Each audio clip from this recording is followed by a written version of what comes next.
Hey everyone, we are live on two different formats. We're coming to you live on Facebook Live through the Gorilla Position Network and the newly added stream through the Gorilla Position Network on the YouTube channel. That is right. Right now, we're coming to you through two different formats. I got a huge compliment on the other night's show where, guys, we're gonna basically, I'm gonna hand it to you. The new role of the show is I stay as the host. I give the questions, and I'll still explain it to the people that were out there because it was a great compliment to get. And as long as I stay as the host,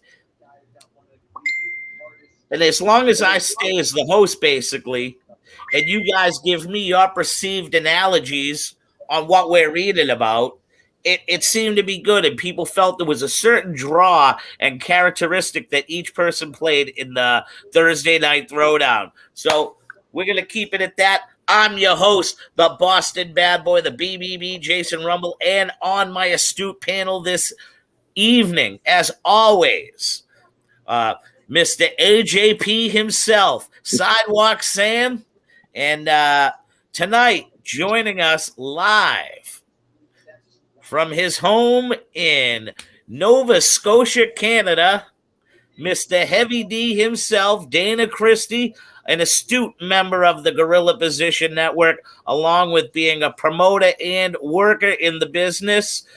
Dana, how we doing tonight, buddy? Pretty good. How are you? I'm doing all right. And from what I understand, before we went live on camera, Mr. AJP himself, Sidewalk Sam, let it be known that you guys not only watched this program once, but it was watched twice, and then some notes were gone over. So I'm expecting a great show from you guys tonight. Let's just one thing about, I'm not sure, I like to not just jump into it, but I'm not sure if you guys had seen this or not, but there was a meme, or as I call it, or a post made today going around.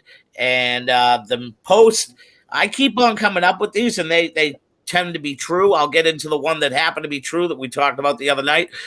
This one is where on September 5th or anyways, AEW goes to New York. They're doing a big smash dinger of an event at the Arthur Ashe venue, which is where they play the U.S. Open. And the big thing is how that event is outselling the event that happens 2 nights later at the Madison Square Gardens, which is Friday Night SmackDown. What do you guys think about the news? And B, after me saying the other night on the ratings that AEW got on Dynamite, which is WWE style numbers. I don't care if they were or weren't. They got over 1 million views against Game 4 of the NBA Championship. Whether or not it rated better than the NBA championship, we're talking about 1 million views in the United States of America. Not only that, cable syndicated, cable-wise, they were the number one show, AEW. Is this a momentum right now on the fact that the WWE has been working without live crowds, and maybe some of these fans are letting their more or less their money be heard? It ain't even the voices. Whoever wants to take it first and just give me the down low on what you believe right now. I'll go. I think maybe so AEW is in there before Raw. 2 nights before. Put it this way, we're talking Queens to Manhattan. They're not talking about them selling more tickets per se at Madison Square Garden. We're talking U.S. Open. It's a mini dome where probably you can put 25,000 fans in it. So here's what I'm thinking. Well, with the Indies, if you came into a town 2 days before, you're going to draw because people are going to want to come and see wrestling before that. You know what I mean? I guess. And this AEW thing, it's starting to catch wind. it's like the new thing, I guess. Maybe like say when WCW came out and they started pushing, like it was a new thing and people flocked to it. So maybe it's the glitz and the glamour of something new rather than the traditional. Okay, let's go to Madison Square Garden and see the old same thing. I'm not hating on WWE. I've always been a WWE fan, but something different is coming to town. Yep. So how about let's go see something different? And maybe, I don't know, maybe this AEW is a new taste on the tongue. Like W everybody's used to be drinking water, why not drink some lemonade? Yep. Good way to put it. Yeah. It's true. What do you think, Heavy D? I kind of think it's like the early bird gets the worm kind of deal. Okay. Where, like you said, a promotion's going in 2 days before another one. Yeah. And the first one's probably gonna draw more than the second one. Okay. But I know with the crowds being able to be for both companies now, it could switch the other way. Still, you don't know, right? Yeah. I seem to think, and this is my 2 cents, I believe AEW, number one, if it was, say, NXT they were going heads up against, I would believe you guys on certain things, but then again, I believe right now it's the newness. I'm right there with these guys on the newness. I believe with them going to a big venue and famous venue that's never been hit by pro wrestling, I think it gives the fans a big time feel, if that makes any sense, because it's just not going to a hockey arena. Yeah. Going to a tennis arena, and if and just maybe to understand more, maybe like Google search after Ash U.S. Open Arena, and Yeah, I'm familiar with it. and see what you're looking at. You know what I mean? You're talking like probably a small baseball field, with seats around. It's got to have at least say 7,000 more, 5,000 to 7,000 more seats. And that's yeah. Maybe it's Madison Square Garden's the same size, or do you think bigger? now, I think that it has nothing to do with what the WWE fan is watching. I truly believe at this point there's a draft coming up, and I believe the Friday Night SmackDown fan wants to know, is Roman Reigns going to be there?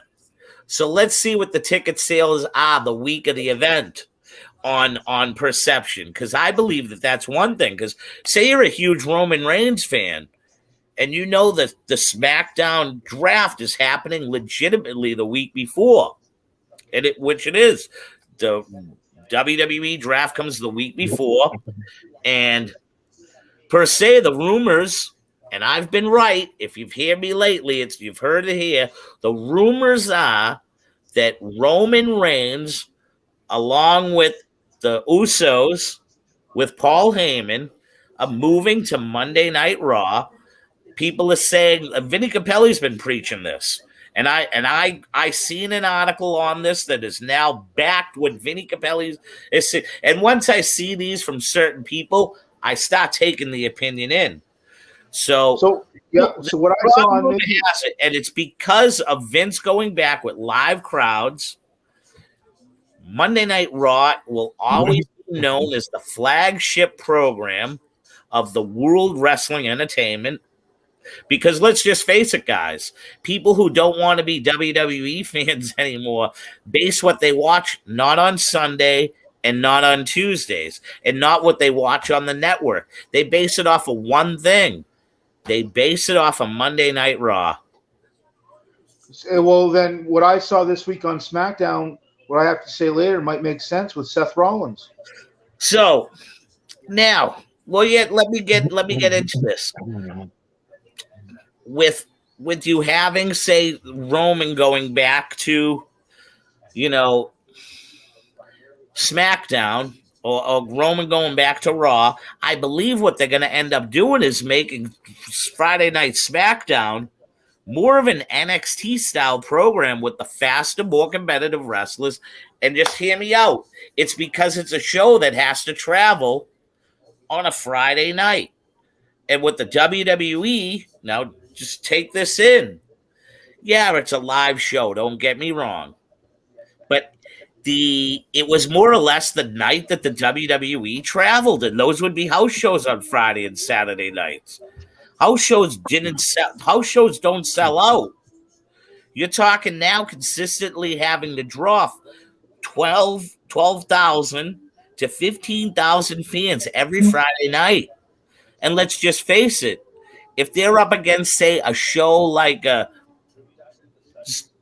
against shows that have speed, I think that this is the way. I think SmackDown's going to go more of the NXT style. And I believe Vince wants the bigger guys going to Raw. We'll get it. Well, the other meme that I'll talk about it right now before we get into SmackDown was I'm hearing that what I said here Thursday night is catching legit steam right now with Goldberg facing Bobby Lashley at SummerSlam. That's interesting.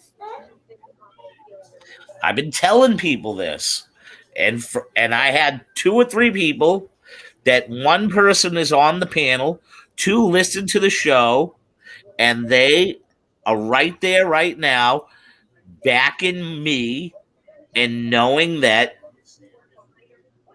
this is going to probably happen. So you hear why not? Why not wouldn't it? So, well, the thing is, you got to make that other SummerSlam match important. This is where you really probably need. Like, is John Cena really going to be enough against Roman Reigns? You know what I mean? We're not talking about selling out the Scotiabank Center in fucking Toronto and Ontario. We're talking about, going to a football stadium that has an upwards of 100,000 seats. The brand new Alliance Stadium built for the Las Vegas Raiders. Yeah, I understand. It's a stadium that's, I believe, right around what Dallas holds. The new Jerry Jones's bill. What's up, buddy?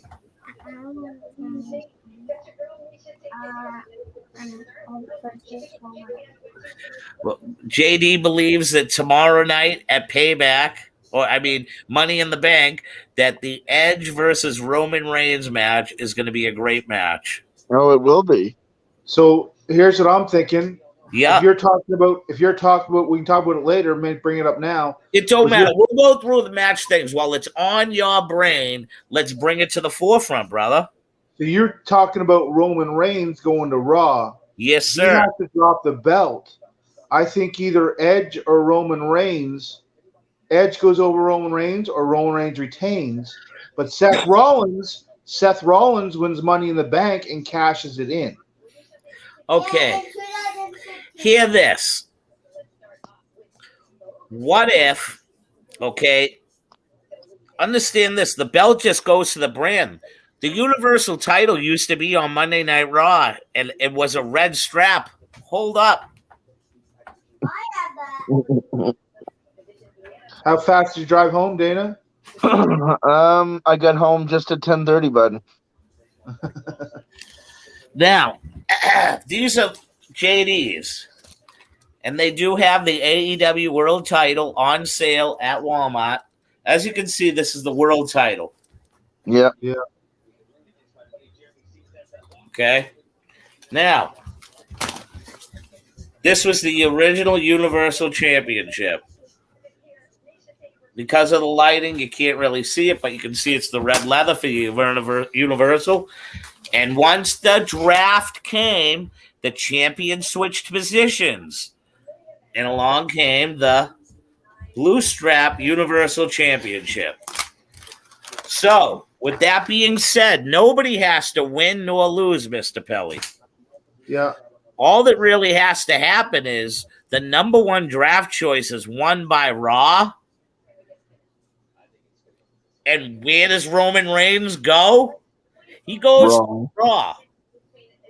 And I think you talked about it maybe a couple of weeks ago or I think Capelli might have talked about it that It's been Capelli they that's been an joined, advocate on this, and I like I said, I they joined two belts together. They bring the two belts together and form one champion. I don't think that's happening right there. I believe Bobby Lashley, if retains, goes to SmackDown with MVP, and the Hurt Business goes to SmackDown. With Xavier Woods and possibly Kofi. Why can't Kofi just stay on Monday Night Raw and Big East? And why can't the New Day finally just break up and not be around each other? I agree. Okay. Like, why keep it partially together? Why let people always think? You know what I mean? Just get rid of it. You know what I mean? It's done its course. It's, you know what I mean? Like, let's talk, not indecisively, but look at what Big E did last night on SmackDown. He was over with the crowd. He don't big time. He don't need some idiot with the trumpet going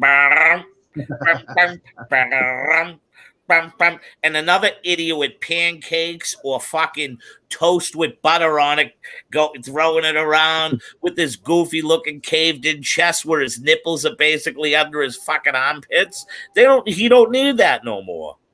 Big E needs to be Big E, who is on his own. He's a good enough persona. Kofi Kingston, great on his own. Let Kofi just be on his own. Let Kofi do his own thing. Kofi's a great worker.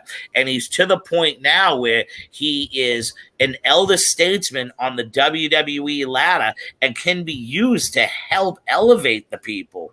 And it gives Vince another credible character. You keeping three guys that are credible characters together. For what? There's no apparent reason. You don't have a 6-man tag team title. Daddy. What? Kofi Kingston versus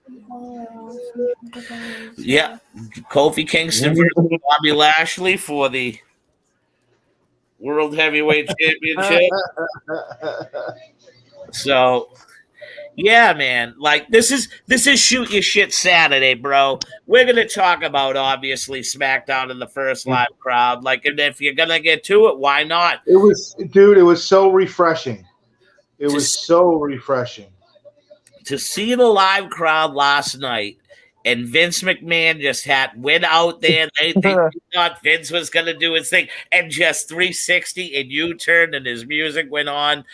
I'll tell you this. The one thing I just did, I love the new entranceway, how it's just a big Jumbotron stage. I believe they had a look like that before. I like the ramp.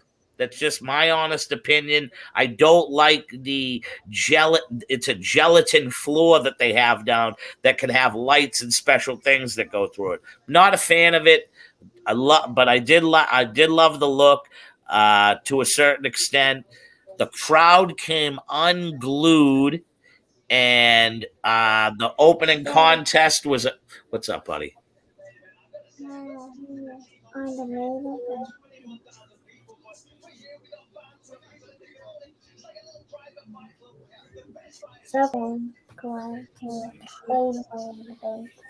Seth Rollins is going to win the Money in the Bank.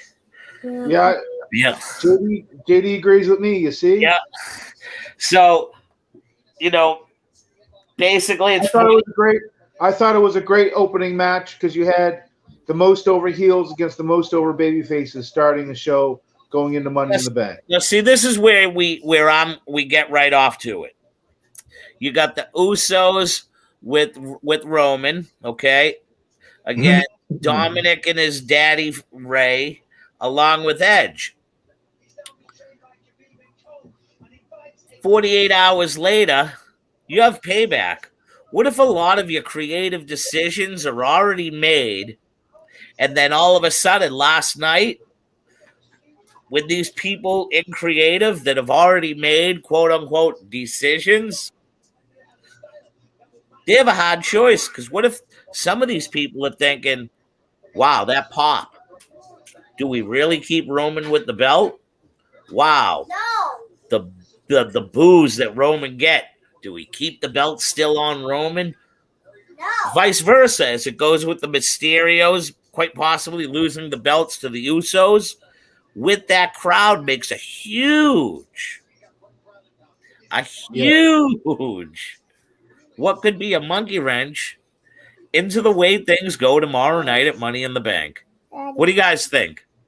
Actually, I was talking with Adam today, and I was like, does Rey Mysterio actually have any power with what his son does in the WWE? Who's this now? Does Rey Mysterio kind of have any sway of what his son does in the WWE? I do know upon signing the Ray re-signing the contract that basically Ray controls Dominic right now. Okay. Like, put it this way, Dominic Mysterio, they said it during the telecast, I'm not sure if you heard, but other than WrestleMania, do you know that that's Dominic Mysterio's realistically first live crowd? Oh. You could tell he was so like he was beaming when he came out through that, like he was shining when he got in front of that crowd. Yeah. And I like that they put the heat on Dominic in that match. It was like the boys introducing him into the business. Yes, they did. Dominic did a great job too. Yeah. Dominic did a move that he actually what I liked is he progressed in his move sequence, where he's just been very basic to begin with, not so flashy. And last night he pulled one of them nice springboards out of the moonsault. Yeah. Yes, but I love how he springed in, springed up, springed back. And listen, it was a move out of the Mysterio playbook. And then when Edge got in, he was like, I think Edge worked harder last night than he did when he was younger. Well, Dana, the thing is, the only way we can judge upon that is to go back into the WWE network and go through Edge's matches. Because no, I'm not even saying that in a bad way. I truly believe, like, Edge had been out of wrestling for so long that, like, I'm sorry, I can't really remember all of Edge's matches. Like, I remember him, but I don't remember really like how he worked in it. I would have to honestly go back to certain matches and say, wow, Edge, Edge of today versus Edge of yesteryear. You know what I mean? Yeah. I just know this, that Edge has to work really hard right now because his best buddy, Christian Cage, is over in AEW tearing shit up with the shirt that says, outwork anybody. That's his motto. That's his shirt. The other night when AEW was on and Christian Cage went over, Jim Ross said right there that Christian Cage is lining himself up for a potential world title shot, being undefeated. Yeah. So Edge had a great comeback. Yeah. Because, and what do you think? That Edge isn't telling Christian, watch what I'm going to do tonight, vice versa? Yeah. And then that thing with the bottom of the chair leg, putting it in Roman's mouth like that. Yeah, he did it to the Usos. He did it to the Usos before that. So. Yeah. Then, I mean, what did you guys think of the match itself? I really liked it. It was a good match. Textbook. Classic tag match. So, as always, I'm always reading through the Bleacher Report. They always give me a great analysis and a great feedback. And I just like to hear what they wrote about it. And as always, the people who are watching and will later on view on YouTube, Reigns and the Usos defeated Edge and the Mysterios, which, you know what? That should happen. It should happen. The way that match should happen. You know what I mean? You need to let the Samoan dynasty go over as strong as possible. They shouldn't lose any momentum. So Bleacher Report graded that match an A, and I'm going to have to be right there with you. Coming out of the gate, they had a lot of steam from the first, live appearance, although they weren't officially the first live match. We'll get to that after I read this analysis on who the first official man to hit the Houston, Texas crowd really was, and we do know him. Was that the dark match? I will blow the spoilers here on my show. Never will I ever become spoiled by the live action reactions of a pro wrestling audience again. The roar from the crowd for McMahon, then Reigns, culminating in a monstrous pop for Edge, was invigorating and exactly what the WWE needed after a stale and stagnant Thunderdome era. The crowd ate this all up, cheering Edge, booing Reigns, and adding exponentially to in-ring average. Did the match earn an A grade? No. But the return of the audience, the energy of the performers, and the execution of the spots and segments, closing angles, elevated it into such a level. So that was their explanation on an A. They're saying the map, it's just what they put into it. And the way they told their story is what made it an A. And the crowd told, you can tell they worked with the crowd. Like the crowd made that story. The crowd made that story go. So Edge getting the best of Reigns on the show before Money in the Bank would suggest the head of the table will.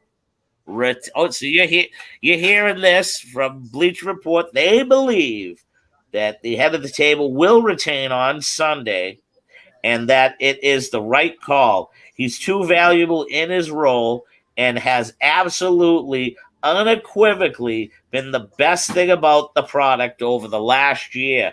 It's too soon to take the title off him and give it to Edge, especially with the tease of Seth Rollins opposing him hanging overhead.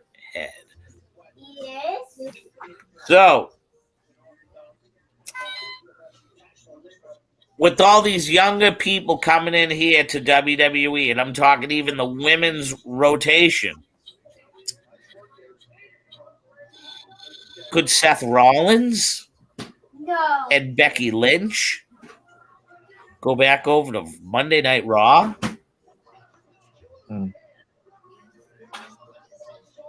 Does he follow Roman Reigns? Does AJ Styles go back over to SmackDown? Did they make a guy like Riddle and Orton go over to SmackDown? Because, like I said, it's a Friday night show. And more than likely, what they're going to have to do for SmackDown on Friday nights when they are traveling, some of these guys who work Raw are going to have to appear on these live shows. And I think to keep up with the crowds, but that's just a whole nother thing. And here's a guy that could help to attendance for the upcoming SmackDown live shows. Finn Balor returns to the A brand.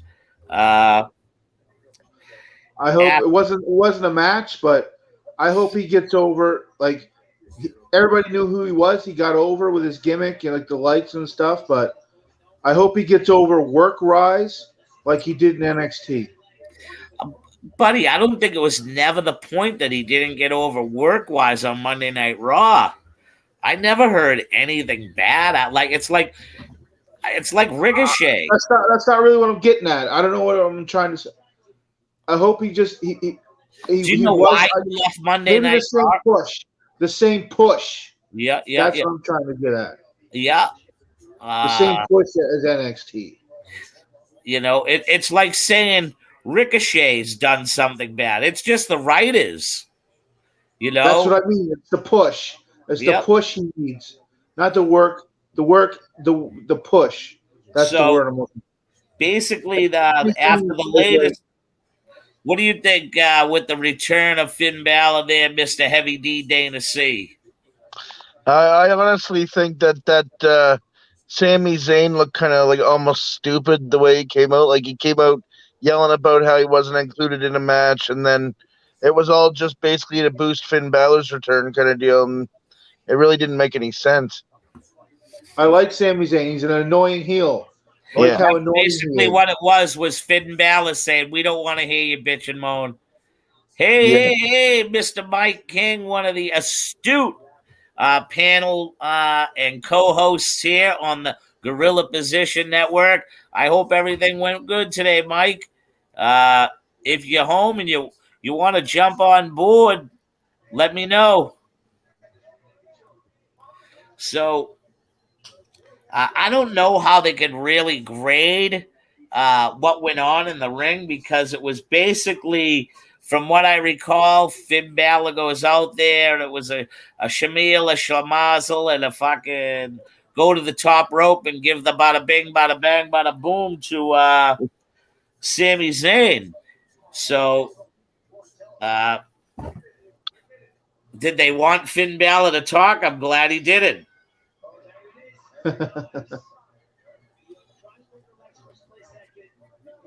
So, I'm going to read a little quick analysis for you, boys. Zayn is great. He has been great and will continue to because it is apparent that he is invested into his character. I couldn't agree more. No matter how ridiculous it is, I believe you said he was ridiculous. I believe you said he was ridiculous. That's my best scenario. I believe you said he was ridiculous there, Dana. I thought he was doing like a Cuban assassin kind of a gimmick. I told you that I'm the host of the show. You'll talk to when you want to be talked to. So, anyways, no matter how ridiculous it is, now that he has an actual audience to play off it, it is extremely likely that Zayn will only get better, which is truthful. I believe he had a money gimmick also, along with Roman Reigns. And the reason why we don't hear about it per se is because SmackDown is the redheaded stepchild of the WWE, and more people watch NXT, and devoted people watch more NXT than they do Friday Night SmackDown. We need to get SmackDown crazy here because it is their best. Like, other than NXT, it's their second best product. It got an amazing rating this week too. It was over. It was like 2.5 million. Incredible. And like I said, I think they're going to go more to the NXT style because I believe Fox, being a sports known, even though it's the local sports, local Fox, it's the regional Fox, if that makes any sense. You know what I mean? If you watch The Simpsons on that channel, you know what I mean? You watch Sunday football on Fox on that channel. It's a sports channel. Like right now, the Fox, the same channel I've watched SmackDown on, I am watching the rain delay of the Yankees versus Red Sox right now. Fox is a sports program. If there's a younger intellect there that says, man, we need to have some of what they're doing on Wednesdays here on Friday if they're going to do a draft thing. Because let's face it, you're taking away a really good player in Roman Reigns in the next 4 weeks that could really make Fox, who pays you a shitloads of money, make the crowds look crappy, which therefore makes their TV look crappy. Because there's what? No asses in the seat, so they're going to have to do something. I'll finish this right now. If he has the opportunity to share the ring with someone like Balor, whose path they've not crossed nearly as much as you would expect from two stars who enjoyed similar paths to the WWE, it'll only further enhance things. As for Balor, one can hope his second run on the main roster is better than his first. Belly, you said that, so here's a guy in agreement with you. Kudos. He was undervalued, and I did say he was undervalued, along with the both of you guys. Underutilized and misunderstood by management. After an extraordinary run as NXT champ this past year, he is primed for the run he would have back in 2016. Hopefully, he is allowed to chase the success that eluded him before. The only negative, the segment was too short. That's why he's lucky they got a C plus. Kelly, what do you think about this right here? Do you believe what killed him during his first run is quite possibly that the confidence in him staying healthy could have been No, he had to buy the shirt, but that injury, it was the injury. That's all it was.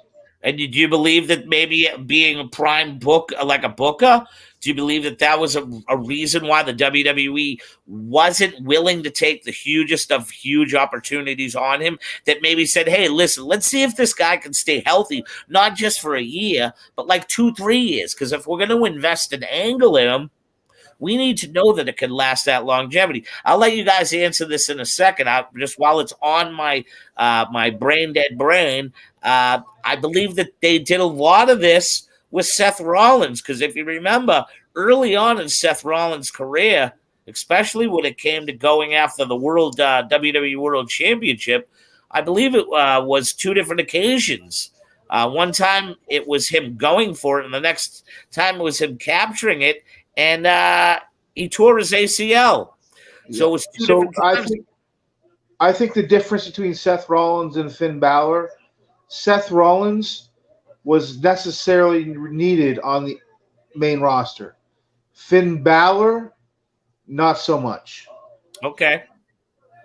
I think you put him down on NXT and give him that push maybe that he was needed to get maybe his confidence back from, and as I said, he should get that now that he's back on the main roster and the reaction he got Friday night.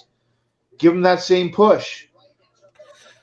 What do you think, Mr. Heavy D? I don't watch a lot of Finn Balor, but I'll agree with Adam or Pelly. Okay. Well, here's where I agree and I disagree. I believe that the booking staff had no confidence in Seth Rollins. There was a span where he was one of the best wrestlers on the roster after coming off his ACL injury, and it was at least 2 years before they let him get involved in major title chasing. It's not saying that they didn't give him major title time, major TV time, but it was a huge reason. Wow. From what I'm watching right now, breaking news in Washington, D.C., a shooting has just occurred outside the Washington Nationals versus San Diego Padres baseball game. They just broke in, but so anyways, let me get back to it. I believe both guys have the same, whether or not, let's say this, the validity of each character, let's just put that aside, because you're saying they wouldn't push either of them to a title chase just because they were because you have to think of this. Every time I'm going to make a world champion and I want a baby face and give it a push, buddy, we're talking at least 6 months. So, and then the investment that they put into you for that run for 6 months is so much different than just being a character on TV. If you ask me what character was more influential, I believe Seth Rollins. It was easy for him to stay around because you had the Shield. You had 3 guys you could hide him in. So even if you want to give a tag team title push, you could freebirds it. So there was ways to work around Rollins. And I believe once they seen Rollins was solid again and wasn't injury prone, they gave it to him. I think that also the thing that Seth Rollins has over Finn Balor is, buddy, he's like a son to Triple H. He was being groomed by Triple H, not because of his size. It was just the work and determination that Triple H loves so much about Seth Rollins. Not to say that he didn't love Finn Balor, because he, you know what I mean. They're tight too, him and Balor. I believe Balor let it show on his sleeve that he was frustrated. I believe if he had just stuck with the punches and did what he needed to do and showed the backstage writers that, okay, you're healthy now. We can start to generate around you. And it just ain't the 6 months that you're champion. We got to build you. Building you don't happen through 2 weeks of Raw, where there's lots of people out there that believe that. I love them to death, but James Forbes would believe that if you got 2 to 4 weeks of Raw behind you and incredible winning, that you're probably championship material. Which investment-wise, no, it's not about that. Probably a good 6 months to write the storyline the right way to make the guy a legit moneymaker, the head of the company. And I agree, but like everything all together, you're looking at merchandise and in-ring work and stuff like that. I still think that Seth Rollins is way more valuable. He was, right. Absolutely. I'm just talking in general on wanting to put a title around somebody. Listen, Finn Balor was the first Universal Champion. That's got to say something. Yeah, and he may have been, and he could have been maybe a multi-time if he wouldn't have got injured the day after he won the title. Yep. Or he could have been the longest reigning and win a year with it. Like, there's so many things that could have happened. Like, there's what ifs to what ifs. Yeah. But all right, boys, let's get on. Let's talk a little bit more SmackDown. Let's go. Tag team championships are on the line. A rematch from last week pits Shotzi and Knox up against the defending and reigning WWE Women's Tag Team Champions, the team of Canada's own Natalya Neidhart, along with her tag team partner, Tamina Snuka. So this is the second week in a row that Shotzi and Knox have beaten Natalya and Tamina. Yes. So what does that tell you about the? Are they wrestling at Money in the Bank again? I believe that will be a pre-show match during the 7 o'clock hour tomorrow night. And Shotzi and Knox go over. Yes. Now, with what's her name? Mandy Rose being seen on NXT television, and Dana Brooke wasn't with her, and quite possibly the rumors have it that Dana Brooke could be on the waiver wire.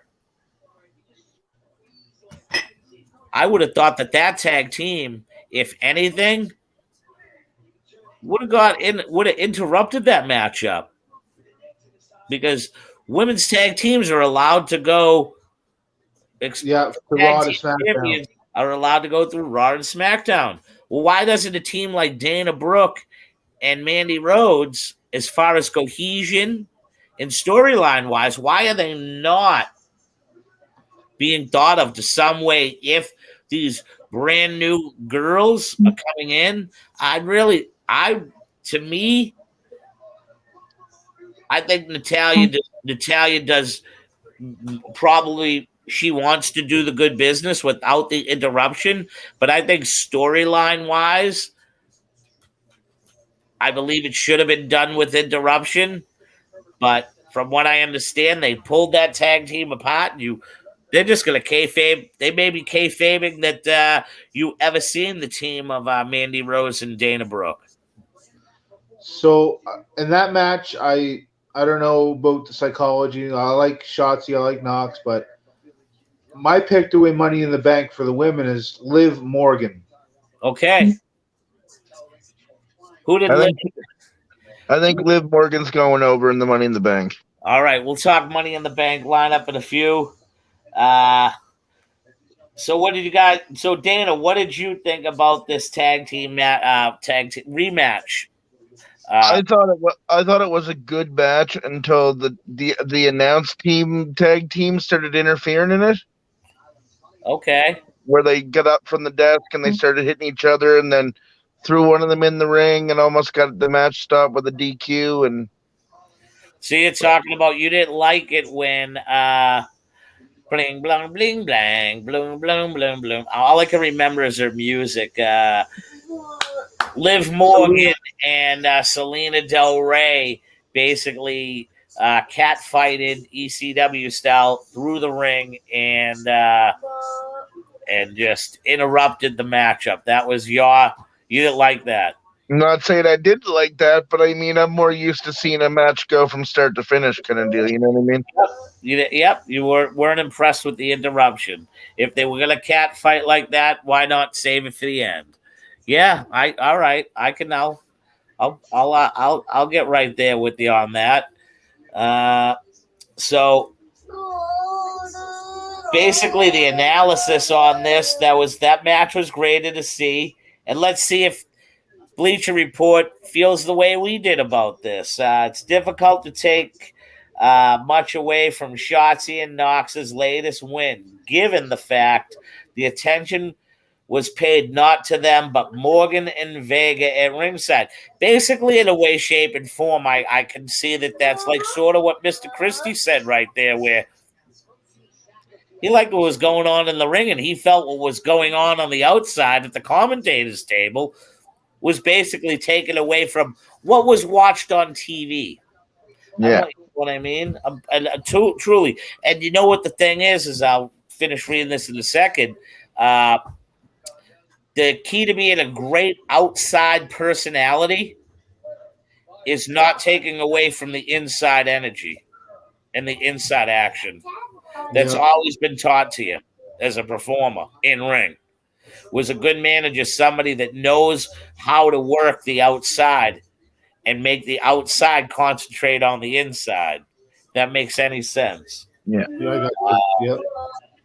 So, yes, WWE attempted to put the final touches on the build to Sunday's women ladder match, but in the process, it robbed a young new team the opportunity to bask in the spotlight in their first exposure in front of a live audience. Morgan received the overwhelming positive reaction that she did is an indicator that she has the audience on her side, something that was uncertain over the last year. With her singles push being in front of no one and counting before oversized TV screens, it was nice to see the immediate feedback of the audience confirming her popularity. Listen, it proves it right there. If you guys weren't pro wrestlers and just were two schmoes that I was talking to right now, you said you guys like Liv Morgan and like what she's bringing to the table.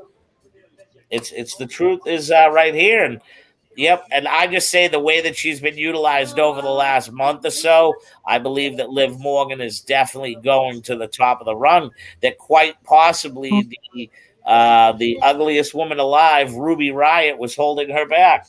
And with the last line of this report, it says she is a clear favorite to win Sunday's ladder match. So even Bleacher Report is right there with you to a certain extent. They're believing in this. I have to ask, this is a question for you guys before we get to this. Do you believe that a main event match having Carmella and Bianca Belair go on Friday night was the right thing to do for the WWE, basically giving away a pay-per-view match. I I like Belair, but Carmella, there was something off with me. It was like, I don't know if this makes sense to you, Rumble, but she was trying too hard to be a heel. Yeah. It was just, it just turned me off. Like, I enjoy great heels. I enjoy watching a Miz. I enjoy watching like a Sheamus. I enjoy watching like a Randy Orton. But trying to watch this girl, forgive me for saying, just trying to watch Carmella trying to be a heel. I don't know. It just didn't make sense to me, man.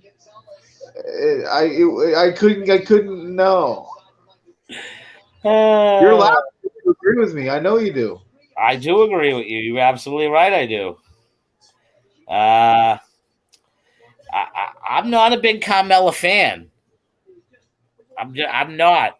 I think she is a grade above a Bella twin. Okay. I believe work rate wise, she could be like if the Bellas had a younger sister. When her hair is dark, she looks like one of the Bella twins. She may not be a twin of the Bella twins, but if you said this is our youngest sister by 4 years, fucking Carmella Bella, I'd believe it. Carmella Bella. I would have bought it. I did like the finish with the hair bump though. That was kind of cool. Brother, I loved it. Yep, she's using that hair as a whip is like that's a trademark right now. Now, I can see this happening. And Vinny Capelli, I wish he was on right now. I hope he rewatches this, and I'll tell him right around the 50-minute mark. I'm going to think of a great seller right now, even though it could be torturous, is getting hair that looks like Bianca Belair's with the marble on it, and Vince McMahon selling the Bianca Belair hair. Why not? Why not? It's being implicated into her finish. They can put the thing on it, and then you know how she always has And heels can use it to their advantage as well, taking it, tying and it to the ropes. I believe Carmella did. And maybe I don't know. I'm not sure because if I would have saw Carmella do that, I wouldn't have said what I said about her. She did. I'm pretty sure she used it to pull her along or something, didn't she? Oh, brother, I know for a fact that she used that ponytail. She was using it like a fucking dog on a leash. Yeah, still, I don't know. You must have had a narcolepsy moment. Maybe, yeah. I don't know. I'm gonna grab myself a beer and drink a beer.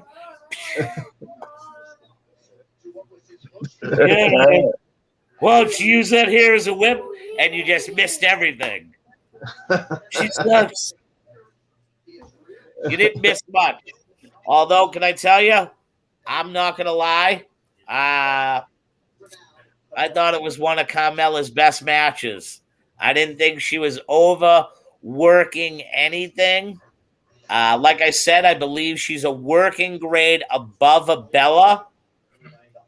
I think she works better with people like Bayley and Sasha Banks. People who have less ring experience as her. Like, let's just face it, Bianca Belair is a great up and coming performer. She is very green when it comes to working real live crowds and not NXT Full Sail University crowds, Pelly. Her first taste of the main roster was when the pandemic first hit, and she was with the Street Profits on Monday Night Raw for a very limited time. And that was what? Before they had any screens. She's now working in front of crowds. So here's Money Mella with probably working the greenest girl she ever worked in front of a live crowd ever. Is probably a guy like, or a girl like, let's just say Nikki Cross. Nikki Cross ain't green. Nikki Cross is used to working in front of 10 to 15,000 girls or 10 to 15,000 people crowds.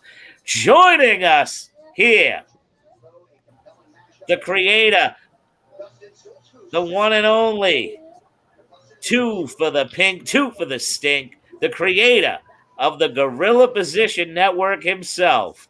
It's like announcing Bob Ebersol to NBC Sports.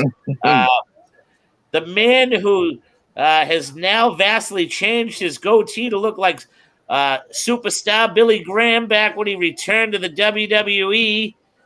Well after him doing the black belt, I'm talking when they, he had the 2 knee fucking replacements and he was still juiced up and looked great. And they put the tie-dye back on him. Mr. Jimmy Fingers, how we doing tonight, buddy? I'm doing good, Mr. Rumble. How are you? I'm doing great, and I want to thank you. You're the one guy that Mr. Dana Christie, a great friend of mine, wrestling promoter and referee in Nova Scotia, Canada, is on the panel tonight.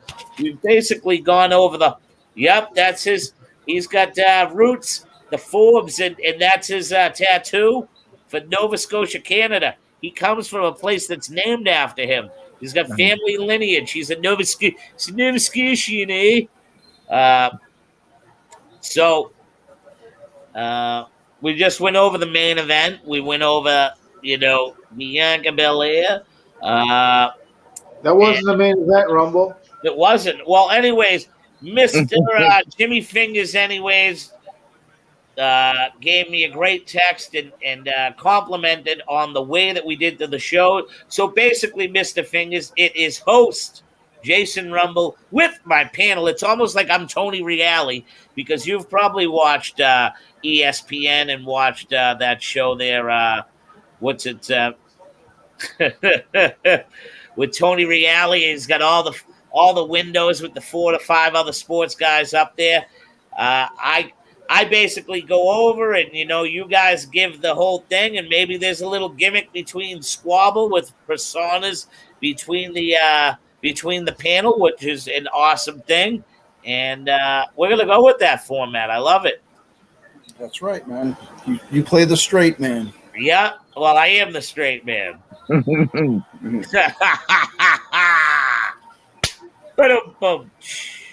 Anyone catch the piped-in crowd noise last night? No. There was some piped-in crowd noise. That's okay, though. Not saying I have a problem with it. What makes you say there was piped-in crowd noise?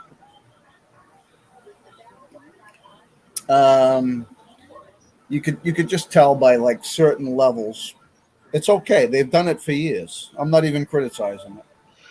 What if the levels are not piped in? What if it's just the way that Fox is utilizing their board in the back? What if it's the way that they're just producing the product? It could very well be. It's not a criticism. There's plenty of people who were there live that said the place came unglued during all the times where I watched it. It came unglued.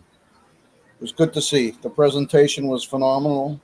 Yeah, I liked it as well. 16,000 plus. I mean, it may have been a lot of kids and teenage girls, but that's 16,000 bodies, man. Everybody bought a ticket. I thought it was one of the best shows they've had in 70 weeks, man. Nothing disappointed. And, well, basically, you'll probably go back and rewatch what we talked about. A little bit of what I talked about is like, we got into it. I don't mind rewinding a little bit, because I can stop right where I'm at and go over things. We talked about a little bit about what could possibly happen, and this was my whole thing on what I started the program with. I've been seeing all these memes, and the one meme that got me going on this was the meme that you said that, wow, it's catching steam, was the meme that what we want to see, which was Goldberg and Lashley. Instead, we're going to get Oldberg I mean, Lesnar and Lashley. Instead, we're getting Oldberg and Lashley.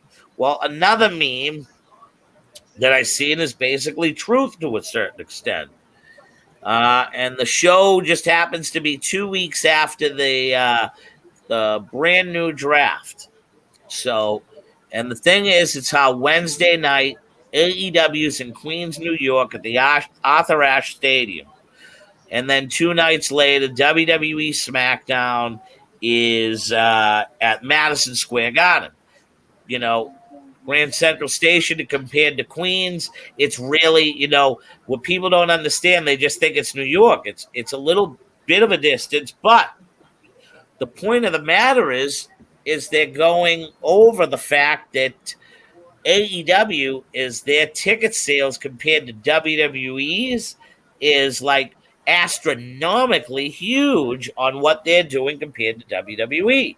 And my whole point is it's not what WWE is giving out, it's what they're not giving out at this time, which is if you are a consumer of money for the WWE product and you have to choose between two different brands because people you like are on them, so to speak, with the draw not being known or the draft not being known, and the rumors already having it that Roman Reigns, quite possibly, because it's Vince McMahon's flagship program, which is Monday Night Raw, where quite possibly you have the Samoan dynasty with the Uso brothers, along with Paul Heyman and the tribal chief himself, Roman Reigns, going to Monday Night Raw. Do you, as a consumer of WWE program and product, and money wise, could you think this could have a lot to do with why the tickets are not being sold at an exorbitant rate for a Friday night at Madison Square Garden? Or, I got into this. Is it the effect that Friday and Saturday nights were realistically just house shows for the WWE?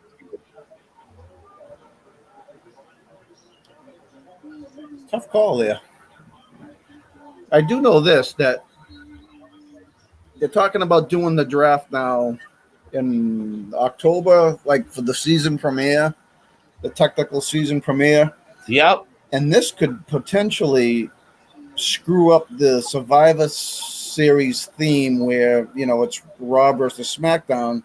If people start switching over in October and the Survivor Series is in November, then how are we to believe that these the talents are going to have a strong allegiance to their brand after only being there for a month, opposed to being there for 70 weeks? You know what I mean? I know that's a little off topic, but that's what concerns me about them holding off the draft. Yep. And the draft is also close to these New York shows, so I don't know if they're trying to pop a rating there. In lieu of all this AEW breathing down their neck. But as far as your ticket sale thing, who knows, Jay? Could be this, could be that. I don't know. Well, put it this way, AEW is a more known commodity. They know the people that are consuming and buying that product know what they're going to get that night. Whereas Correct. in people going to Madison Square Garden, the allure of the quote-unquote live crowd, other than coming to New York for the first time, means absolutely dog shit. I think you just nailed it right there. They don't know what they're going to get. That's just me. That's a great call there. Like, what if the people want to see Roman? Yep. I think you nailed it. That's a good You know what reason. I mean? Give me 1 second, fellas. And all right, so we'll get back to that in a moment. We'll get back to the match. Next is Otis and Cesaro. Where did that? Can I tell you something? You know what? They didn't even put Otis and Cesaro on my list, which I thought was a great match because Cesaro ended up doing the Big spin. Yes, the big spin, and that was a good one. Now, I was telling Chitty about this last night, Rumble. Yeah, Baby faces should be clean shaven, all nice looking, all like combed hair. You know what I mean? Like look like a baby face. that's not today's Otis, Kelly. Otis, It's without the not. beard,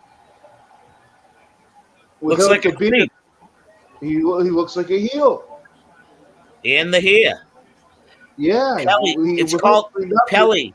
I think what you think is y'all used to cookie cutter 1980s, leave it to Beaver, and you haven't understood the way of the world that a beard and your look on what you wear does not essentially make you what you are.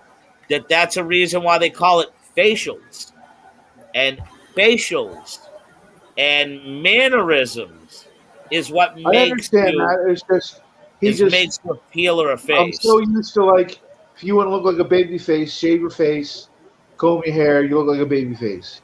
But this And guy without the beard and stuff like that, he looks like a fantastic heel. That's yeah, all. and in today's generation, if you're clean cut and your hair is slicked to the side and everything looks proper, they kind of think you are a gay human being.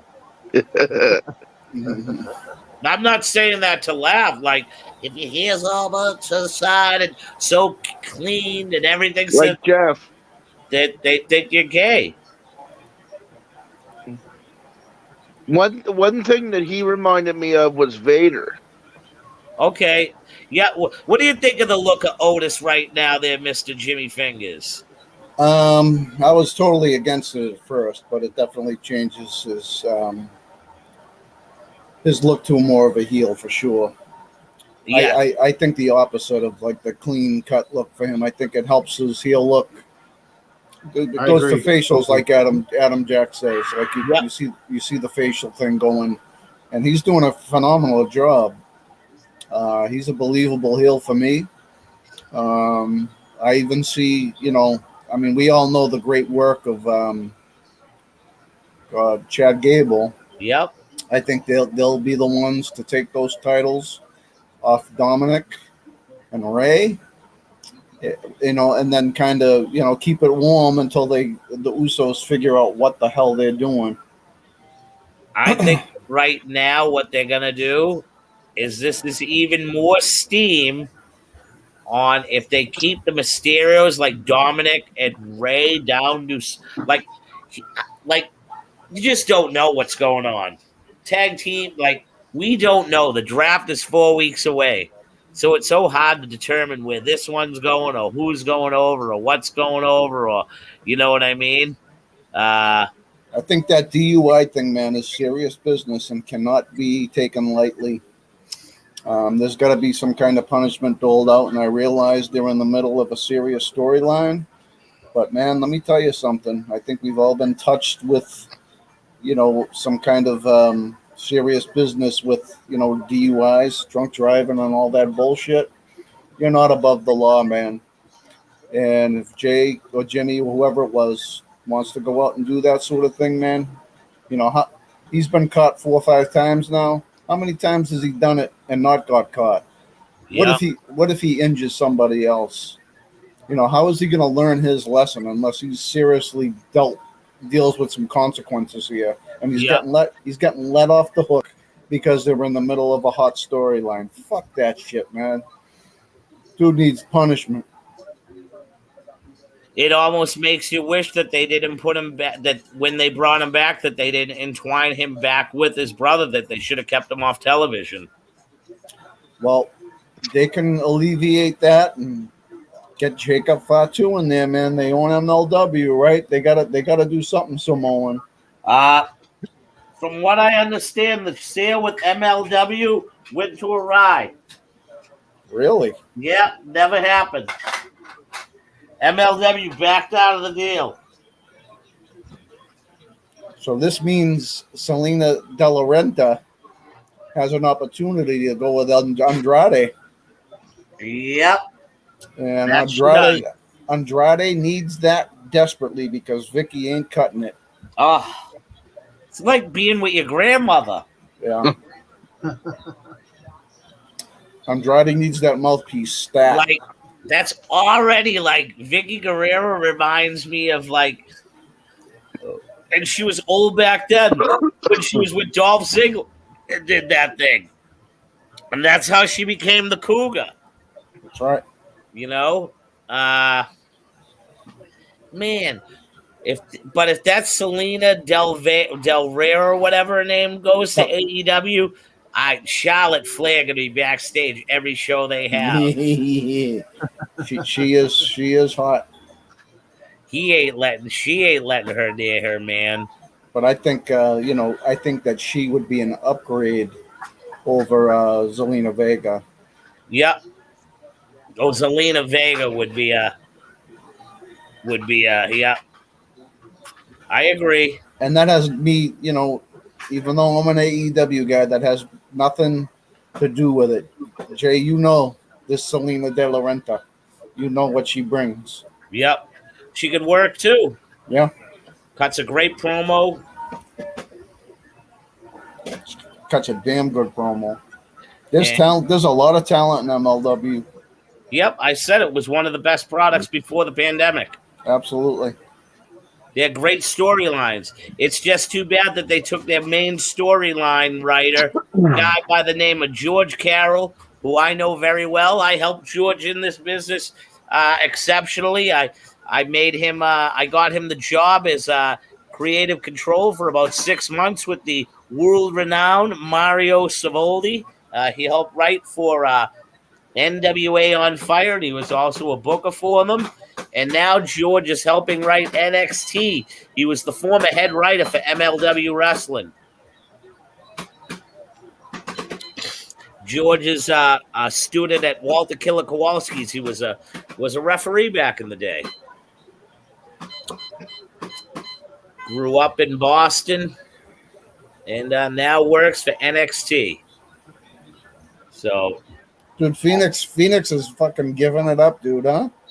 I was watching the Red Sox. Did you see that dude? The fans throw the ball at Verdugo? No.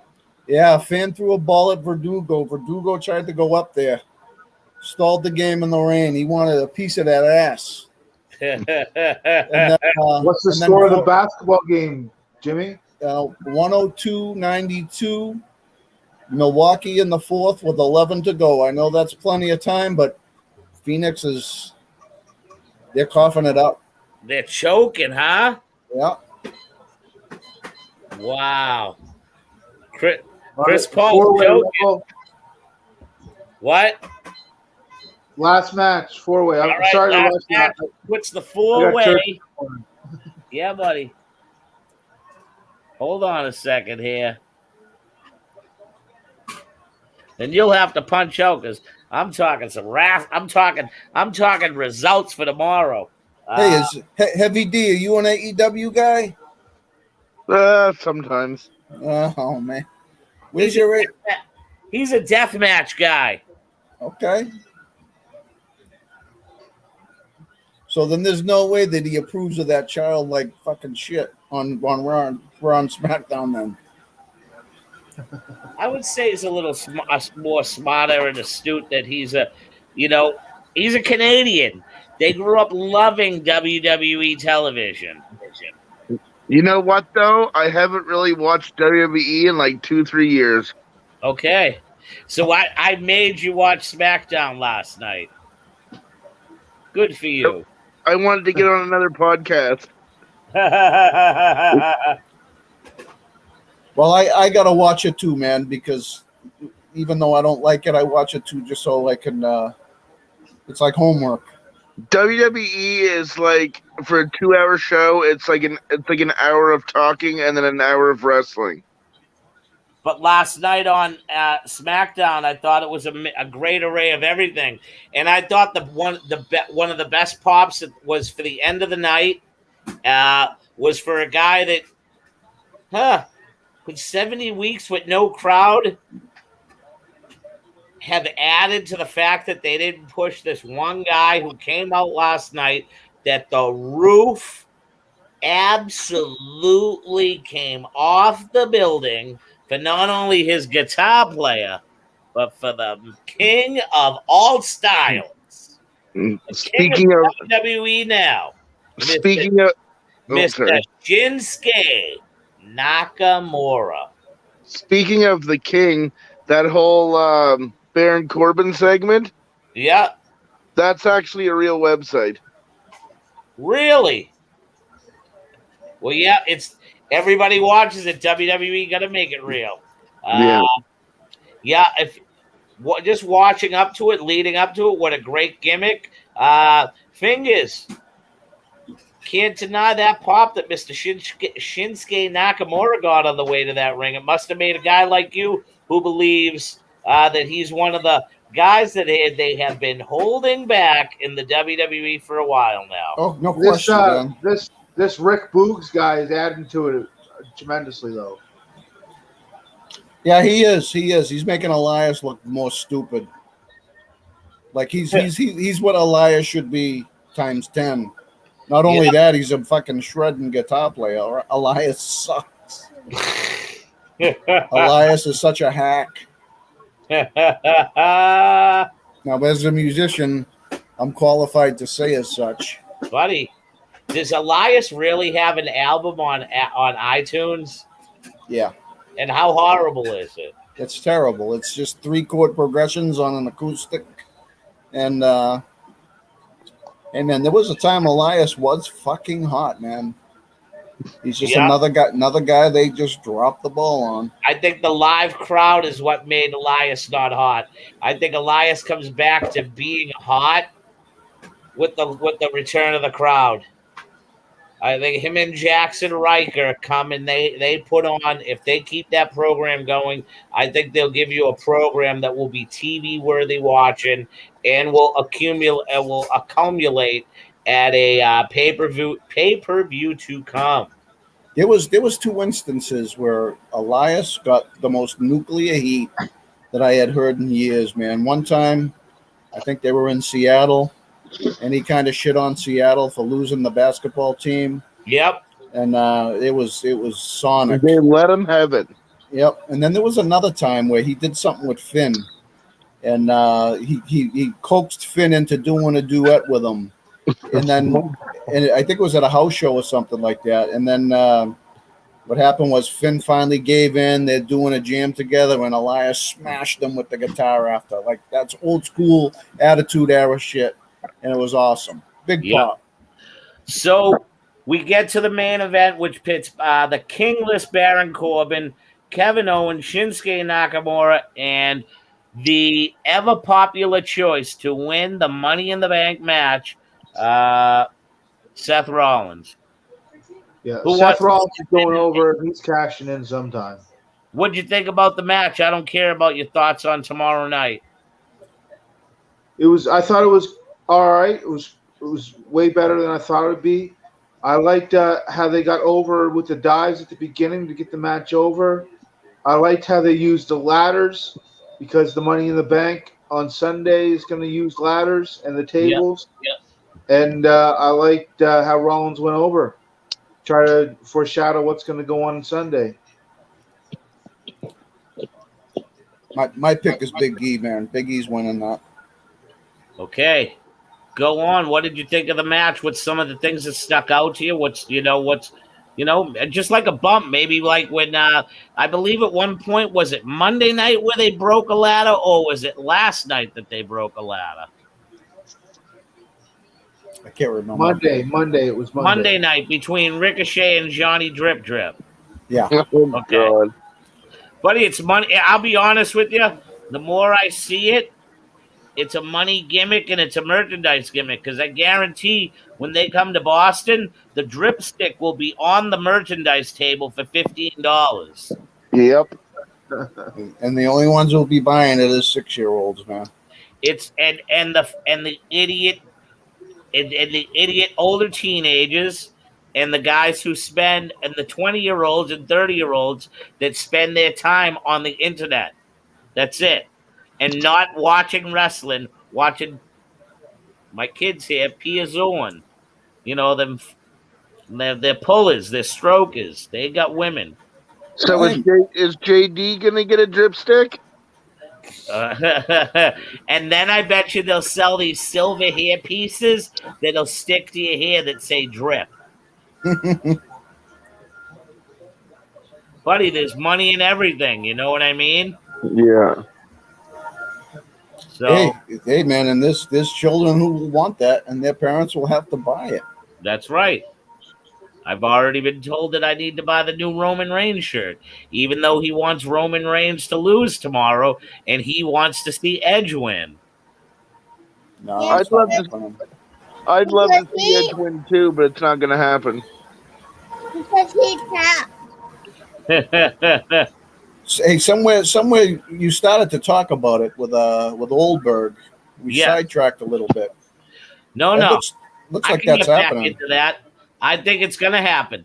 I just wanted to get to the main event because Mr. Adam Jack Pelly over there is an astute member of, going to church on Sunday, and I don't want him to wake up late for his service. And I was hoping to talk a little bit of the matches that will upcome tomorrow, headline tomorrow at the pay-per-view Money in the Bank. So, and Mr. AJP, if you wanna click yourself off and get yourself some readiness for your church service in the morning, man, nobody gonna be mad at you, You guys don't mind if I say goodnight? buddy. I'm not gonna punish you. We talked the All right. results. We found out what's going on. I know at least one thing. That you believe that tomorrow Seth Rollins is winning the Money in the Bank. I do believe that. Yeah, after what I saw on Friday with his little promo with Edge and the maybe that's them foreshadowing to make us think that Seth Rollins is going to win. Maybe that's what the writers want us to think. But me as a writer and what I saw, I think maybe he is going to win Money in the Bank. But JD said, "No way, not today." All right, there's your pick, Sidewalk. I'm going with Biggie. I think at the end of the day, when we get to SummerSlam, because it looks like we're not getting Brock. Or Biggie loses at the hands of Kofi, and Xavier turning heel, going with the Hurt Business. Ooh. So now, let me follow this now, and all right, guys, have a great night. all right, brother, you have yourself a great one too. Sorry for leaving. But or Biggie. It's all right, brother. all right, Take care, bro. guys. Have a good night, Pelly. All right. So, let's go to the match card, and brought to you by. Uncle. Let's go with. We're gonna go with CBS. Where's the WWE shill APOC Stiff Mike tonight? He had his bike run tonight for. That's right. That's right. He did put a thing where he put "yo," and I asked him if he wanted to come on, if he wanted a link, and he did not. Oh, I remember that match. So it is what it is. I think he found out that it was official that AEW outdrew WWE in that demo and denied it last night. No, they didn't now. So I was just reading this thing on Brock Lesnar and Paul Heyman, and Paul Heyman says he'll burn that bridge if he has to. Meaning, Why wouldn't he, man? Brock's a part-timer, man. Meaning he doesn't know if he wants to. I think he wants to stay with Roman Reigns. okay. So, let's just cut to the chase. Let's go with the two main events off the top. Universal Championship, Roman Reigns versus Edge. Let's just read a little bit here. One from CBS writes in, and then we'll go on our own.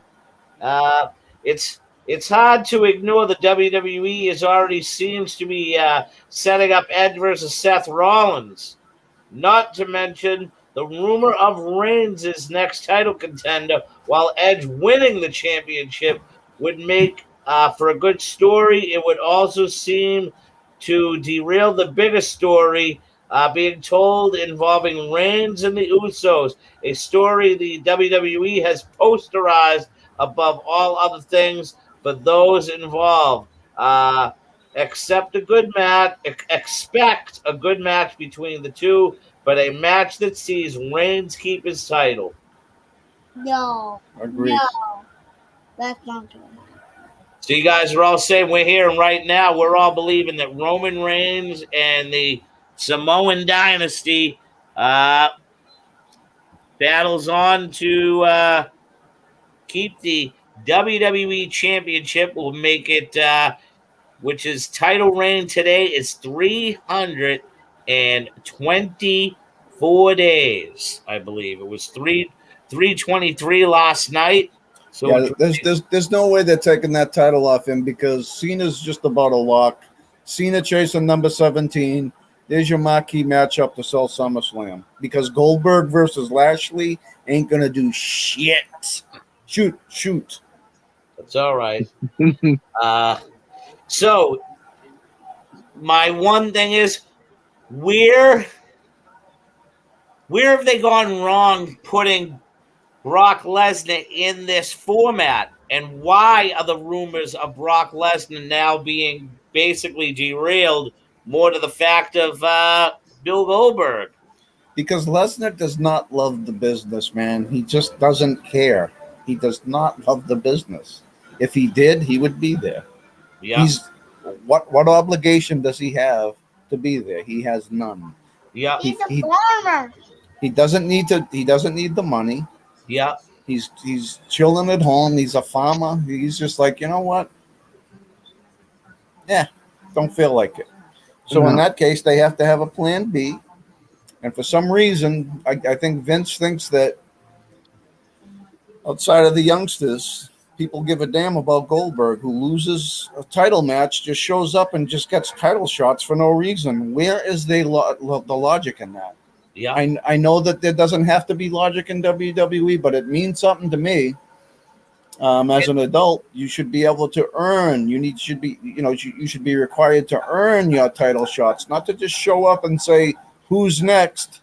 The last two times he's appeared, he's gotten title shots for no reason. What do you think, Dana? I'm with Jimmy Fingers. Like he just shows up and gets a title match for no reason, and it's like there's no build up or hardly any build up for it. Yep. What's the backstory? Yep. I believe the only sense that Goldberg has coming back to the WWE would be to put someone over. Put over Yes. a younger talent. like Bray Wyatt. Yeah. You know what? There you go. Right there, Jay. Right there. Now, there's a spot for Bray and SummerSlam to get back at Goldberg and make that right. Even though there's no title on the line, Goldberg's doing ass kicking, and Bray Wyatt's the one to give it to him. And let's face the facts. Goldberg's going to be blown up in about 120 seconds. Yep. He can't wrestle a match. So Wyatt should squash him. What about if that's the way that if we don't see Wyatt, say on Sunday and any of these live crowds, what if that's the way that Bray Wyatt comes back and he interrupts? Or what if Bray Wyatt comes back and interferes in Money in the Bank and wins Money in the Bank? There you go. And another thing, hey, you know what Stiff Mike was wrong about? That they were keeping that last entrant open and it was going to be a surprise guest. And I asked right here, now you're making it a surprise. Now, Yeah, that's a good impression.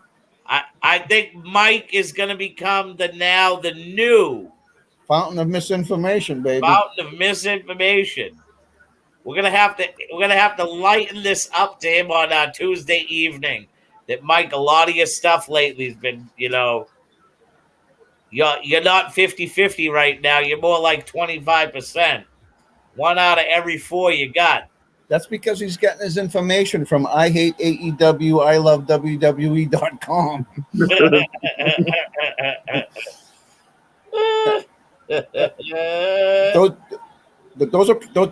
That's pretty good insight, Jay, right there. Those are good spots for Wyatt right there. Two good spots.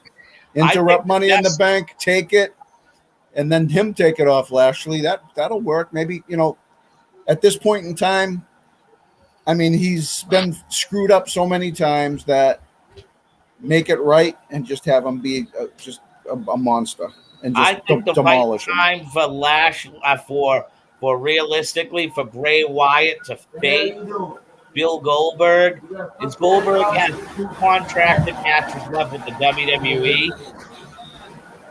I think it would be his last match, and that way he buries the superhero known as Goldberg. Is it in Goldberg's contract that he can't lose? No, I don't believe that. Put someone over, dude. Don't be selfish. I think that what would be cool is that if it is Goldberg versus Lashley, that's one match. Then all of a sudden, Fiend interrupts that matchup. His second match would be maybe at Survivor Series. There's a story there that you can sink your teeth into. I think them not giving the story of Goldberg coming to fight Lashley, I believe they'll put something behind it that'll make Bill Goldberg realistically have a rhyme or a reason. That's my honest opinion. I believe even if he comes back, he'll interrupt and be spitting his snot through, and they'll be like, can you even have a 5-minute match? And I really believe they'll groom it right, because it's not in a venue that has 17,500 seats. It's in a venue that, if you look at the new Alliance Stadium, I believe their crowd gathering is almost as big as the new Texas Stadium, Jerry Jones Land. You got to remember too, when Brock, did the job for him when he came back in the 90-second match, when Goldberg put Brock back over at that WrestleMania, which was 4 or 5 years ago now. Yep. Goldberg maxed out at like 6 minutes, 7 minutes. Yep. He did. He worked a good match for what he could do, but ever since then, I mean, the guy's supposedly in great physical condition. Why is his cardio so bad? Okay, I'm going to tell you this. There is cardio and there's ring cardio.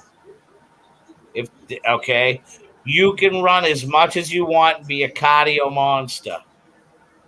If your body is not bump conditioned, you could have the greatest cardio in the world, Forbes. You could tell me that you went out and you placed top 100 in the Boston Marathon, okay?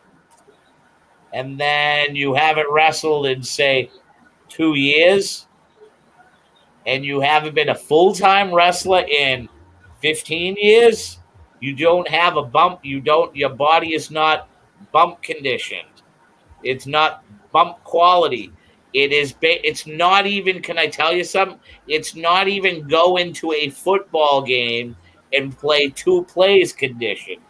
It is a different monster having to get up, get the literal wind knocked out of you, and recover within the next millisecond to get up for the next spot. So you tell me, how the F are they going to do Lashley versus Goldberg done with a beast like Lashley? Hear me out. What they'll do is Lashley will go to the Performance Center, and for the next month leading up to their match, they will work the 4 to 6 minutes out to a degree, because you can't work with an old guy like Goldberg and not expect him to get injured.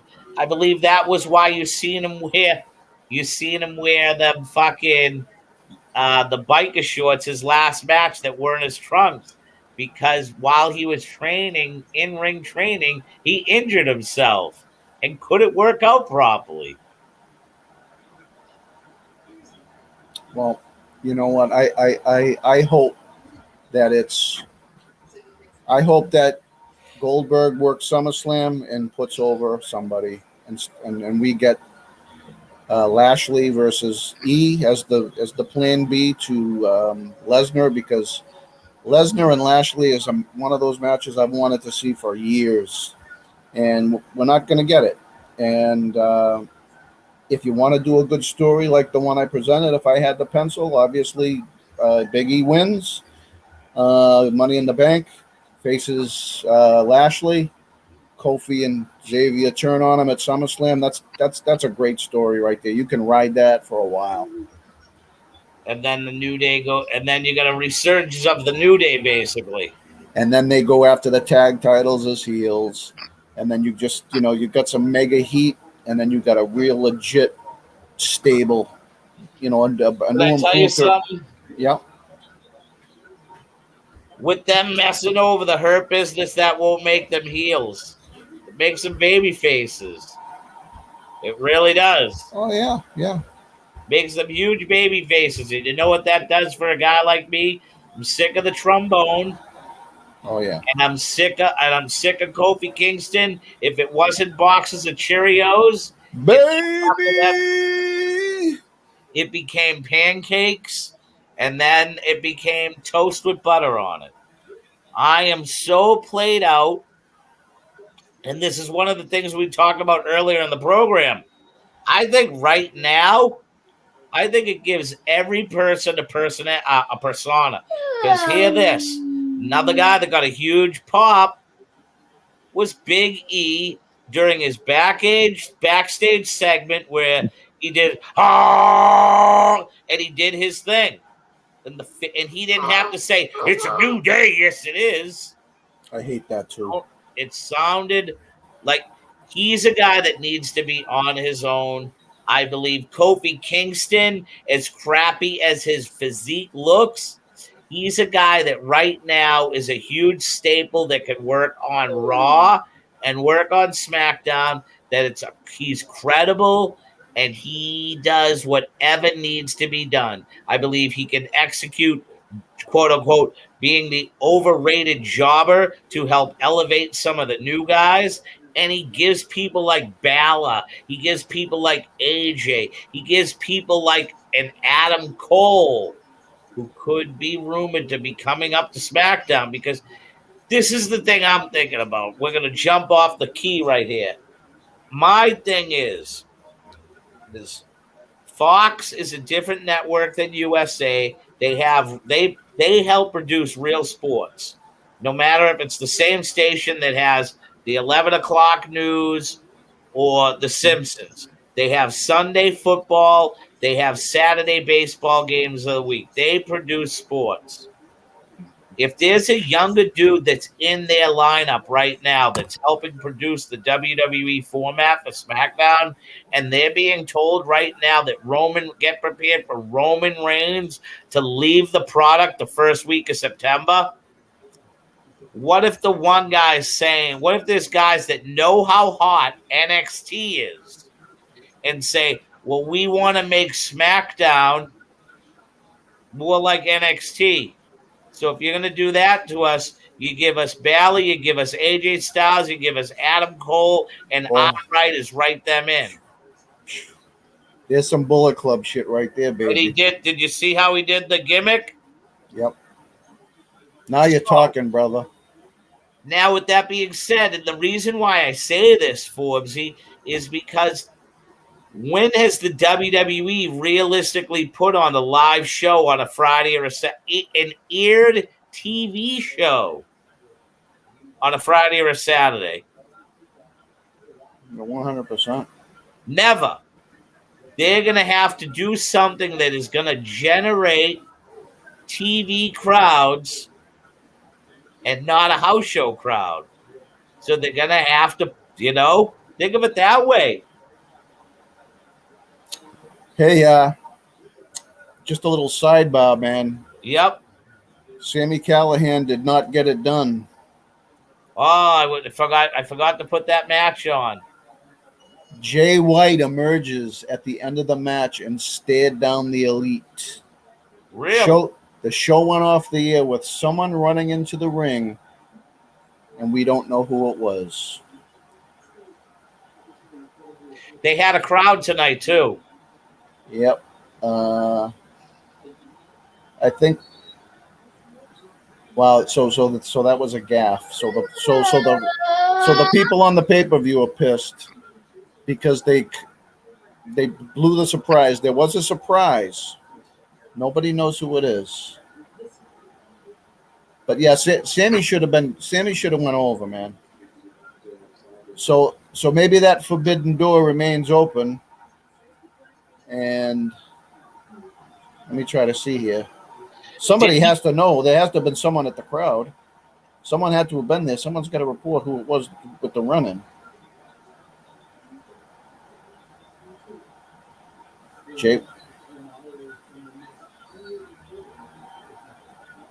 you see anything on it, Jay? Nope.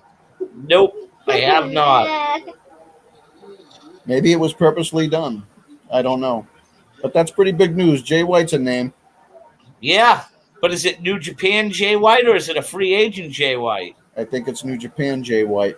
All right, so yes, the forbidden door is open to a certain extent still. WWE Championship match, Lashley Kingston. Who you guys like? Lashley. Lashley's going over. All right, Lashley. Money in the Bank. We've already gotten our thing. We have. We'll go over it one more time. Men's Money in the Bank is. There's some great guys in it. We got. I gotta.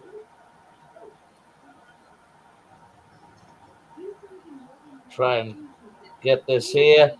So we got Ricochet, Morrison, Riddle, McIntyre, Big E, Kevin Owens, Nakamura, and Seth Rollins. And the panel overwhelmingly is saying Seth Rollins, correct?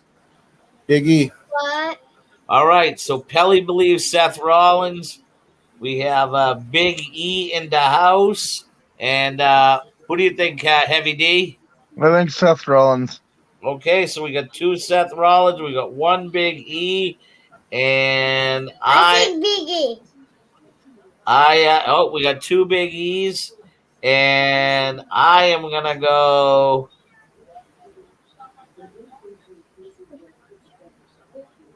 Shinsuke Nakamura. I'd love it. Jay, you should start writing. When we start doing predictions, man, you should be writing this down so that way we can. Oh, I know who said who what.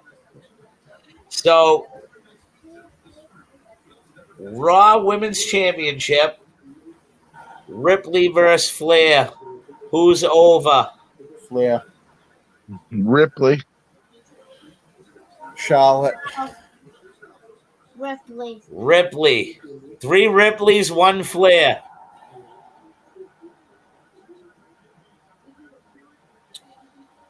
We got a women's Money in the Bank match. And this is one of the smallest cards I've seen in a long time. Because they don't put much out here. We got Asuka, Naomi, Bliss, Cross, Morgan, Vega, and Natalia, and Tamina's in this too? Yeah. That's kind of unfair. Who you guys like? Lexi.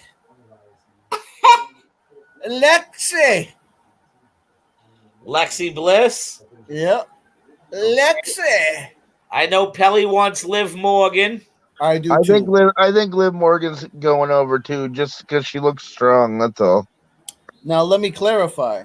I want Liv Morgan, but it's going to be Lexi. Look, it's going to be Lexi. We're talking about WWE creative here.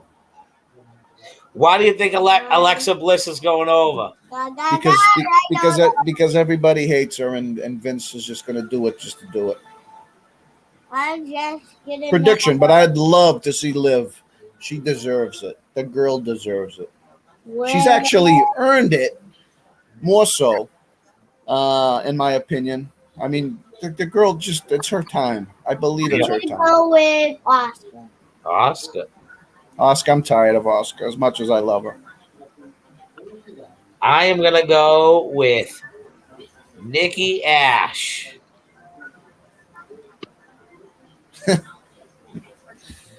Lexi. I'm getting over with your son, bro. He's popping for me Yeah, we'll see. It doesn't take much. He's 5. because he knows what I'm doing. Yeah, he knows that you're doing Nikki Cross when she's going Lexi. I'm almost a superhero, Lexi. You know what the one thing I don't like about Shinsuke Nakamura is him flailing around like he's having a seizure. Yeah, you know what? I never liked that either, Heavy D. I thought it was just way too much, over the top. As great as he is in the ring, it's very. The main event.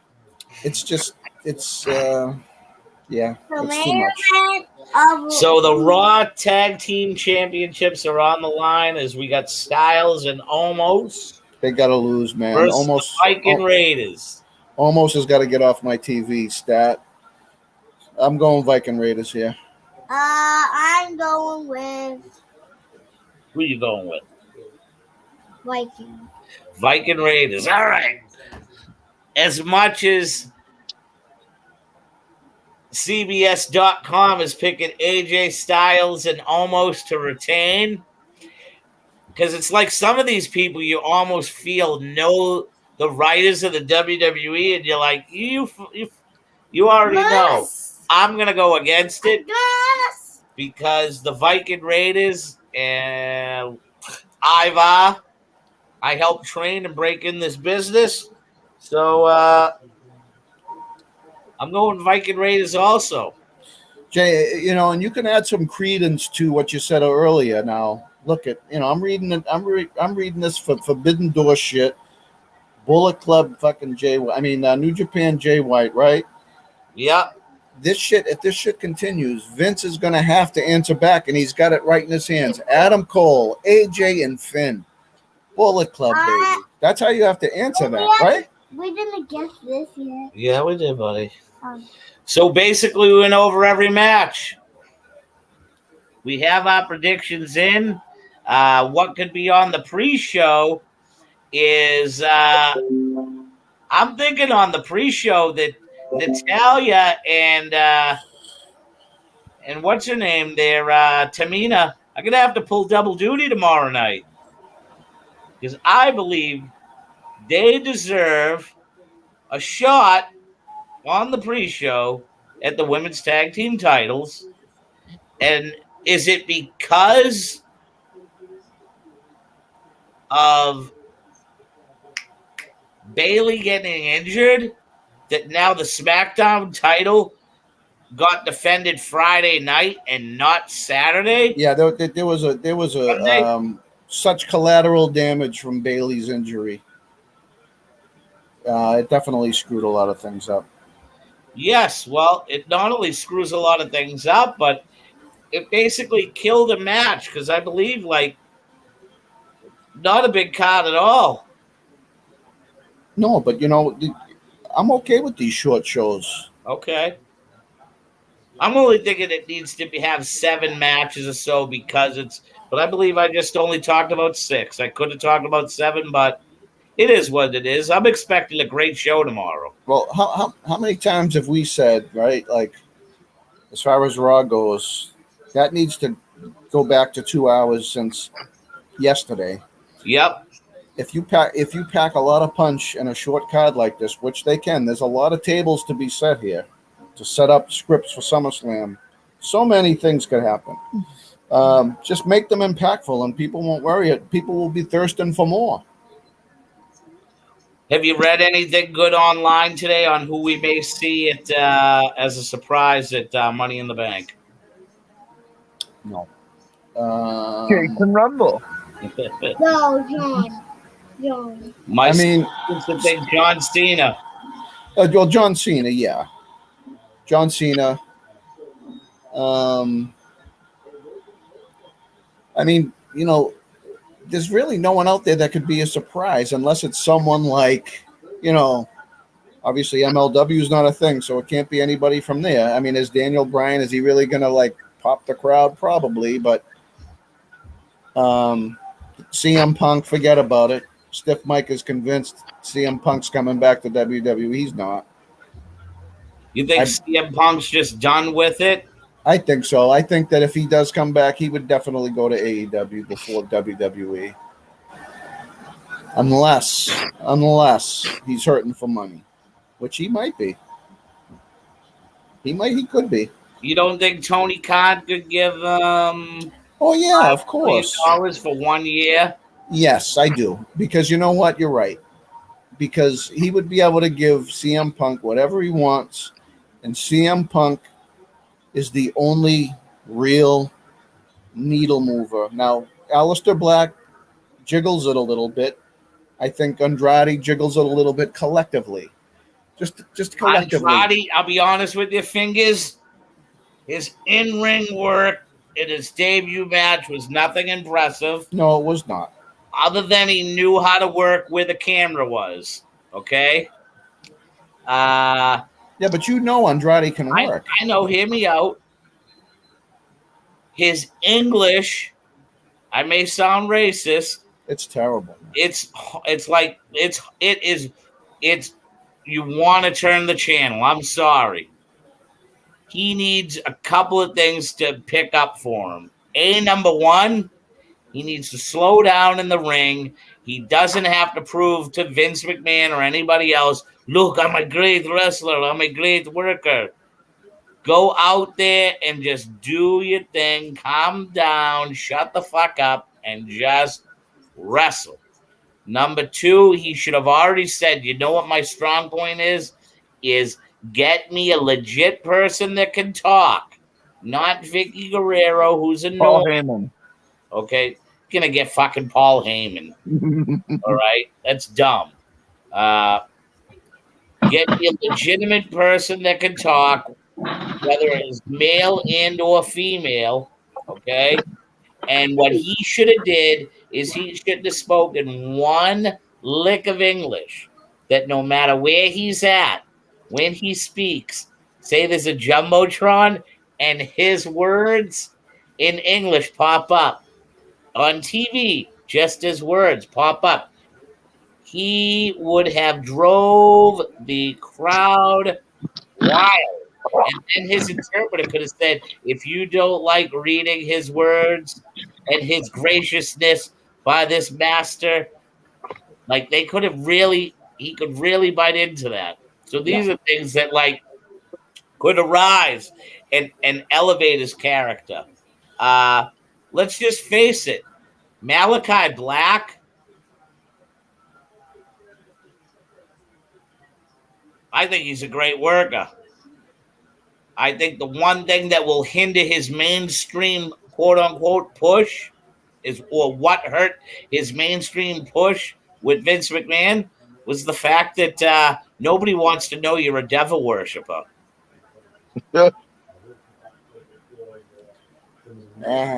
I disagree. Buddy, I know you and I, but when you are a corporation and a company on the World Stock Exchange. Well, then good for Aleister to be in where he is because I'm an adult. That's what I mean. So his character, and I don't believe his character will be so totally mainstream in AEW, but do I believe he'll have a great character in AEW? Yes, I do. I think it's hard. I think still in this world today, even with the way that people think about religion, just for people to realistically know that you're the true life Ozzy Osbourne is you know what I mean? Yeah, but that's hypocritical because I mean he's not the Undertaker. I agree, but the Undertaker portrayed that character for years. I understand that, but the world we live in, there's a lot of hypocrites. So where does that leave Bray Wyatt, man? I mean, the Fiend is Bray Wyatt's not an outed devil worshiper. No, I know, but not an outed devil worshiper. But it's still He is a legit outed devil worshiper, where you can find his stuff with him saying it. This is a thing that holds a guy like there's a guy on the indie scene named Schleck, and Schleck is a Oh, deathmatch God. wrestler, but because he is a known neo-Nazi and has it printed all over him, he will never work for a major corporation. He could shake hands and drink beer with the black guy, and that's not going to convince anybody but him that he's a guy. Certain things just hold certain people back for certain situations. And Schlack used to be a legit punk rock singer. So it's just the world, man. That's all. You understand. You know. No doubt. But I think, listen. I think Malachi Black, his gimmick's going to be incredible in AEW. I think he's going to have some great matches. I think the one thing CM Punk looks at is who do I work for that 1 year or 2 years when I come back to elevate. Like, I think the type of thing Punk looks for is to come back for 2 years. The first year is basically the elevation, like the first 9 months. And how he elevates himself to being a top-notch performer once again and a credible performer.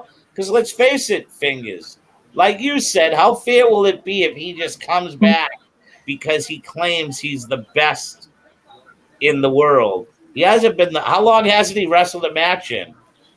7 years. Jesus. Yeah, So, the clock's ticking. yeah. So he's going to have to do a 2-year run. And from what the description has been on, this is why I'll do it.